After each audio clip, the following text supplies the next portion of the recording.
NBC Montana News at 6 starts right now. Good evening to you. I'm Erlinda Worthington. We are heading into our weekend and more snow is heading our way. Let's go outside and take a live look over Butte, Dillon, and Bozeman right now. Fairly clear skies across southwest Montana, although we've already seen some snow in Bozeman this afternoon. Meteorologist Mark Haka is standing by to let us know how that snow on the way could impact your travel or outdoor plans this weekend. Mark? Well, good evening, everyone. Still some persistent snow in the forecast. We have a winter weather advisory for all areas east of the Divide until 11 o'clock in the morning. This includes Gallatin, Marr, also Madison and Beaverhead counties, including Bozeman, Dillon, West Yellowstone, and Ennis. And right now we do have patchy snow around the region. Keep in mind, Great Falls radar does not give justice to the snow that is actually out there, but we have it in the forecast hourly. 22 at 7 o'clock in Bozeman, falling to about 19 at midnight. We're not expecting much snow in Butte, however, mostly cloudy. 21 at 7, dropping to about 14 at midnight, with winds generally under 10 miles per hour. The weekend is here, and believe it or not, it is actually going to be one of the better weekends in the past 5 weeks, even though it starts out snowy for some of us. I'll have more on that. Well, that's at least good to hear. Thanks, Mark. There are growing concerns, though, for ice jams as the weather warms up. The Montana Department of Natural Resources and Conservation is advising residents near water to purchase flood insurance and have an emergency plan in place in case of quick flooding. This footage is from our NBC Montana drone. It's of the Bitterroot River ice jams. We shot it a couple weeks ago. Now, some waterways have already begun to jam across southwest Montana. Check out our NBC Montana news and weather apps. It's a great way to stay up to date on our forecast. They are free, and you can download them for your cell phones or your tablets. An update tonight from Montana State University. They say another roof is likely to collapse just 34 hours after the south gym roof collapsed at the Marga Jose's Fitness Center. Crews members spent the day checking more than 40 flat roofs on campus and determined the north gym, which is connected to the same building as the south gym, will likely fall too. The school says classes in the fitness center have been rescheduled and relocated through next Friday.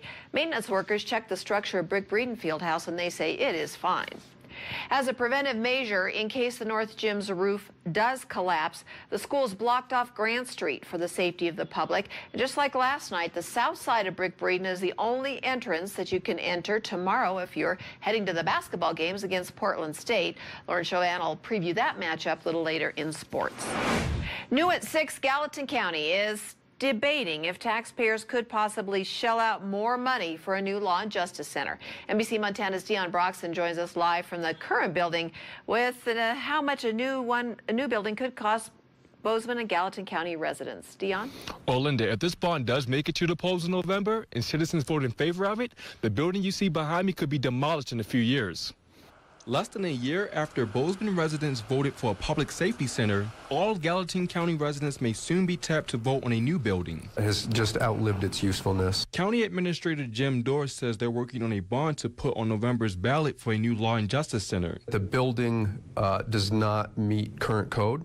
I mean, it's fine. It meets the code that it was built to, but as we start to change use, it's going to trigger some renovation, some necessary renovations in order to bring it up to code. He says renovating the current building on 16th would be a waste of taxpayers' dollars. The only option is a new site. He acknowledges this can be irritating to taxpayers. We're aware there's taxpayer fatigue, there's voter fatigue out there. I mean, absolutely. It seems like every time there's an election, somebody, some district, some government is asking for more money. This project has been ongoing for probably 10 years or so. In his first term as Gallatin County Commissioner, Don Seifert wants voters to fund a new law and justice building, but he says there is some opposition within the county.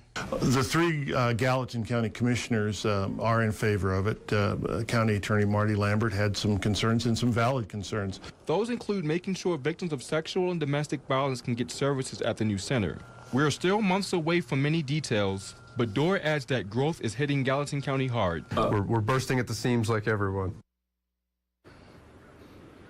If you're wondering how much this will cost, an estimate I got was $50 million. I also asked how much property taxes could go up, but I was told it's too soon to tell. We'll have more answers in the coming months. The Planning Commission decides if it gets on the ballot, and the deadline to submit it is mid-August. Reporting live in Bozeman, Dion Broxton, NBC Montana.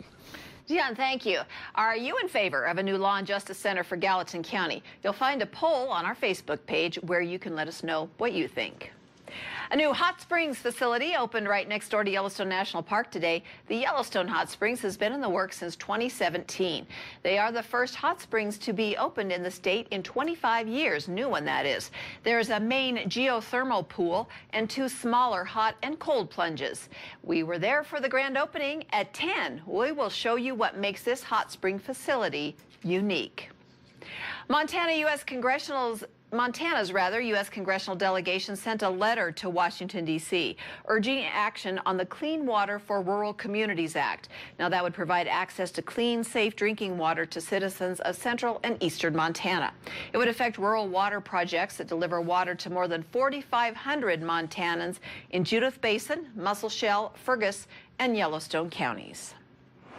In national headlines, they are young, brash, media savvy, and determined to bring change to the nation's capital. But can these newest Democratic members of Congress achieve their goals without angering their own party's leadership? Investigative reporter James Rosen has more. Thank you. Let's put the freshman class and all the difference they are making. House Speaker Nancy Pelosi had kind words for freshman Democrats on Friday, but a handful of those freshmen have undoubtedly complicated her work. They call themselves the Justice Democrats, a political action committee created 2 years ago by Bernie Sanders alumni and devoted to recruiting congressional candidates who support the group's progressive agenda, from the Green New Deal and Medicare for All to free public colleges and trade schools. I think it's a learning experience. New York Congresswoman Alexandria Ocasio-Cortez, a savvy user of social media, is the most prominent Justice Democrat, and the group's co-founder is her chief of staff. Other members include fellow freshman Ayanna Pressley of Massachusetts, Rashida Tlaib of Michigan, and Ilhan Omar of Minnesota. Enough is enough. Omar has sparked outrage with critical comments about Israel that were condemned on both sides of the aisle as anti-Semitic, forcing Pelosi to orchestrate a floor vote on an anti-bigotry resolution. But the Justice Democrats stick together, as when Ocasio-Cortez was asked if she thought Omar had been singled out unfairly. You know, I think that things came down on her a little too hard. Tlaib bucked her party's leadership by vowing in profane terms to impeach President Trump. But one Democrat told Sinclair differences within the party will not disable it.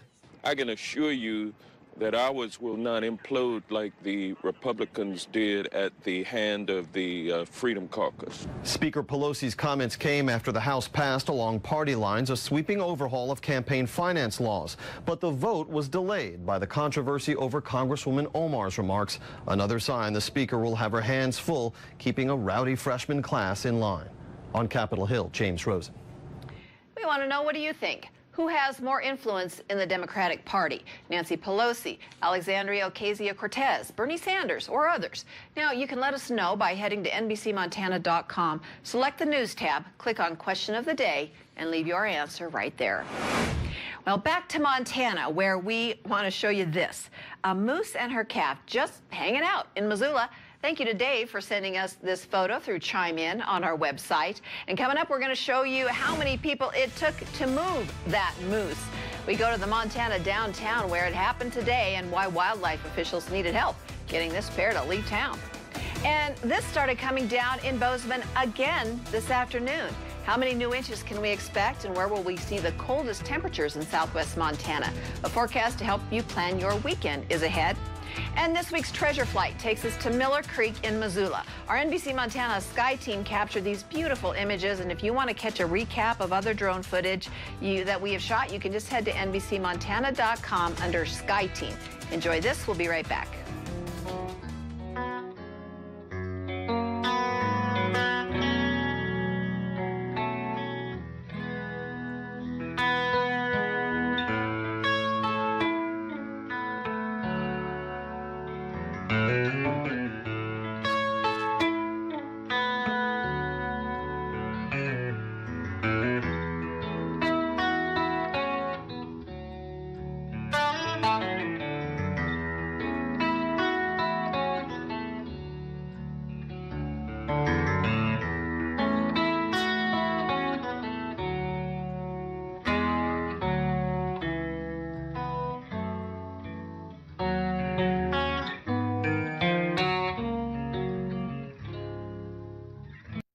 Do you want another truck or a truck like no other? New tonight, President Trump on the ground in Alabama and Georgia, surveying the damage from the deadliest tornado outbreak in nearly 6 years. Kristen Holmes has more on his visit to the community as they mourn 23 lives lost. President Trump in Alabama, touring ground zero of Sunday's deadly tornado outbreak. The first family visiting parts of Lee County, meeting with people impacted by the EF4 tornado, as well as families who lost loved ones. 23 people were killed and parts of the community destroyed. The president spending time with Governor Kay Ivey and first responders and reiterating his commitment to help with the recovery process. On Tuesday, President Trump declared the situation a major disaster, ordering federal aid to the state. Flags are flying at half staff across Alabama until sundown Sunday, honoring the lives lost, ranging in age from 6 to 89 years old. The youngest victim, 6-year-old Armando A.J. Hernandez. As residents grieve and start the recovery process, they're facing another threat of severe weather this weekend. Though weather experts say the danger is not as great as last weekend. In Washington, I'm Kristen Holmes reporting. Well, back to Montana with something you don't see every day. Missoula residents woke up to a bit of a surprise this morning. A mother moose and her bull calf roaming the downtown streets. NBC Montana's Shannon McNeil reports. It's said we all get our 15 minutes of fame at some point. We just happened to be driving by and we saw the activity and we thought, let's check it out. Normally they don't like people, so just be warned. Today, 2 unlikely tourists in downtown Missoula captured the attention of a crowd of people and thousands online. Police sent out an alert early this morning, warning people about a moose and her calf on East Pine Street. Wildlife officials think they've been in Greeno Park this week. The pair spent their morning just minding their business, grabbing some breakfast, and exploring. They put on quite a show. It's pretty incredible how beautiful that animal is just walking around through town. But as crowds grew and the moose didn't look ready to leave, wildlife officials tranquilized them to keep everyone safe. As it turned out, we were able to get the cow to go down and then dart the calf immediately thereafter, and she laid down right next to her mom. I don't know if it gets any better than that. Getting them in a truck to move them, another story. The average female moose weighs 800 pounds. It took a dozen people to move them. Wildlife workers aren't saying where they're taking the pair to keep them safe, but it's likely a place that keeps them out of the spotlight for a while. Reporting in Missoula, Shannon McNeil, NBC Montana. Well, it's fortunate no one got hurt there, and boy, they got quite a sight. Now, you can go to our Twitter and Facebook pages where we have more pictures and videos of that moose. Today felt like a nice break after the temperatures we saw last week. Saw a little melting even. Mark Hake will have what we can expect over the weekend with his 7-day forecast coming up. In sports, check out these miniature superfans. After the break, we'll show you if their team advanced to the next round. Stay with us.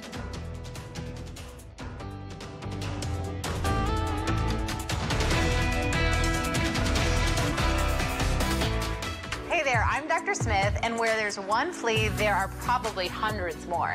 Believe it or not, these are year-round pests, and I see cases all the time, even in the winter, because owners falsely believe that these pests are seasonal. Another common misbelief is that indoor-only animals are not at risk, when in fact they are. So watch out for symptoms like excessive itching, hair loss, or flea dirt or poop on the skin. In extreme cases, flea infestations can even result in anemia. So use collars, topicals, or pills for prevention, and this is not something to skimp on. The off-brand generic products are simply not as effective. Read all labels before administration because dog products, when incorrectly applied to cats, can be fatal. And always remember, prevention is the best medicine.